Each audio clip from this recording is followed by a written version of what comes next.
আবারও স্বাগত CBN TV USA সংবাদ বুলেটিনে। শুনছিলেন কর্ণফুল ইনকাম ট্যাক্স সংবাদ শিরোনাম, এবারে বিস্তারিত। আমেরিকায় পেশাজীবী বাংলাদেশি সাংবাদিকদের সংগঠন আমেরিকা বাংলাদেশ প্রেস ক্লাবের বার্ষিক সাধারণ সভা অনুষ্ঠিত হয়েছে।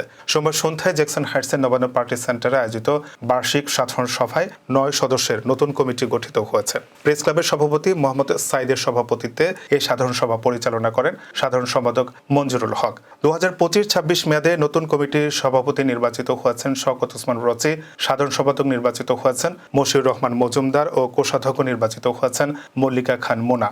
সভা শুরুতে ক্লাবের প্রয়াত সদস্য আব্দুল হাই স্বপনের আত্মার মাগফিরাত কামনা, বেলাল আহমেদ সহ অসুস্থ সদস্যদের জন্য দোয়া কামনা করা হয়। দোয়া পরিচালনা করেছেন ক্লাবের সিনিয়র সদস্য সৈয়দ ওয়ালিউল আলম।